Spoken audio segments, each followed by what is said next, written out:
سورۃ الروم بسم اللہ الرحمن الرحیم الف لام میم غلبت الروم فی ادنى الارض وهم من بعد غلبهم سيغلبون في بضع سنين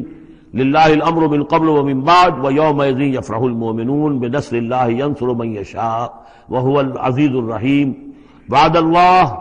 لا يخلف اللہ وعدہ ولكن اکثر الناس لا يعلمون۔ یہ سورہ روم جو ہے، اس میں آغاز میں جو مضمون آیا ہے وہ اس اعتبار سے بہت اہم ہے کہ ایک تاریخی پس منظر بھی ہے اس کا، اور ایک بہت بڑی پیشن گوئی تھی کہ جو ان آیات میں کی گئی تھی کہ جو پھر صحیح ایگزیکٹلی جیسے کہ پیشن گوئی اللہ نے کی تھی ان آیات میں وہ پوری ہوئی۔ یہ آپ ذہن میں رکھیے کہ بہت طویل عرصے تک، کئی 100 برس تک تاریخ کے اندر،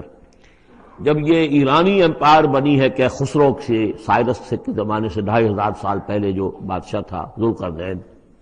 تو ایک بڑی سلطنت یہ تھی، اور دوسری بڑی سلطنت جو تھی وہ سلطنت روما تھی۔ سلطنت روما کا سب سے بڑا حصہ تو خیر روم جو یورپ کے اندر تھا، لیکن یہ کہ یہ ترکی کا پورا علاقہ اور مغربی میڈیٹرینین کے ساتھ ساتھ جو ساحل ہے یہ ان کے پاس ہوتا تھا۔ ان دو حکومتوں میں جیسے سی سو ہوتا ہے، جھولا جھول رہی تھی تاریخ۔ کبھی ایرانیوں میں کوئی زوردار طاقتور بادشاہ اٹھا باصلاحیت، اس نے حملہ کیا اور رومیوں کو دھکیل دیا وہ یورپ کے اندر اور ایشیا خالی کرا لیا۔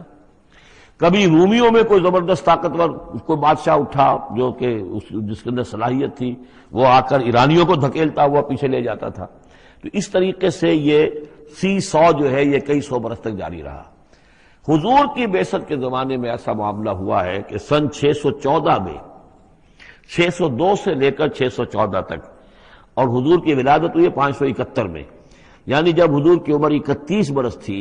اس سے لے کر اور 45 برس کی عمر تک ایک مسلسل جنگ چلی ہے ان دونوں کے مابین، روم اور ایران کی۔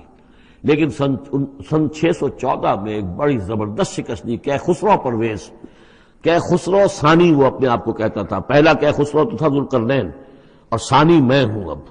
بہرحال یہ ایک بڑا باصلاحیت حکمران تھا،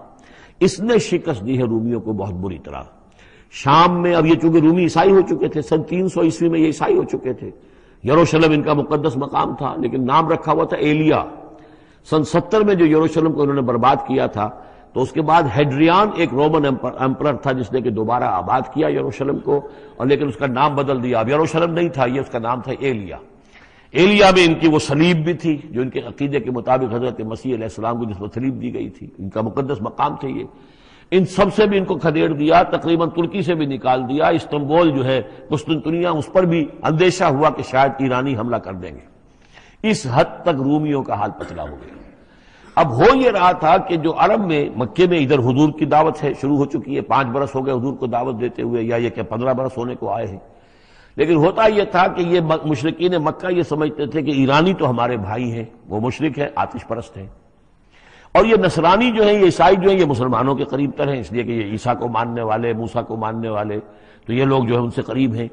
تو وہ بغلے میں جا رہے تھے کہ مسلمانوں تمہارے جو ساتھی ہیں یا تم جیسے جو لوگ ہیں تمہارے قریب کے لوگ پٹ رہے ہیں، دیکھو ہمارے ساتھی جو ہیں وہ بڑے فتح مند ہو رہے ہیں، وہ آگ کے پوجنے والے، وہ مشرک جو نہ موسیٰ کو مانتے ہیں، نہ عیسیٰ کو مانتے ہیں، نہ تورات کو مانتے ہیں، نہ انجیل کو مانتے ہیں، انہوں نے تمہارے ان ساتھیوں کو کس طریقے سے کھدیڑ دیا ہے، شکست دی ہے۔ تو اس پر مسلمانوں کو صدمہ ہوا، اس پر یہ آیات نازل ہوئی کہ اگرچہ اس وقت تو فی الواقع صورت کی بن گئی ہے، لیکن چند ہی سالوں کے اندر یہ صورت بدل جائے گی، اور یہ کہ رومیوں کو غلبہ حاصل ہو جائے گا، یہ پیشن گوئی کی گئی۔ اس پر پھر حضرت ابوبکر صدیق نے کسی کافر مشرک سے ایک شرط بھی مان لی کہ اگر یہ قرآن کی پیشن گوئی درست ثابت ہوئی تو تم مجھے 100 اونٹ دو گے، اور اگر غلط ثابت ہوئی تو پھر میں تمہیں 100 اونٹ دوں گا۔ لیکن حضور انہوں نے کیے تھے شاید 3-4 سال کی کا یہ عہد کیا تھا، حضور نے کہا نہیں، بضع کا لفظ آ رہا ہے اس میں کہ چند سالوں کے اندر، بضع کا لفظ جو ہے وہ 9 تک اطلاق ہوتا ہے، تو 9 سال کو رکھو، اور شرط جو ہے دوبارہ اپنی اس 9 سال کے حوالے سے اونٹوں کی تعداد بھی بڑھا دی گئی، لیکن یہ کہ پھر شرط کی مدت 9 سال ہو گئی۔ لیکن 9 سال کے 9ویں سال ہی وہ جو ہے وہ جو پیشن گوئی قرآن کی تھی وہ صحیح ثابت ہوئی۔ ہرقل جو تھا، ہرقل اعظم،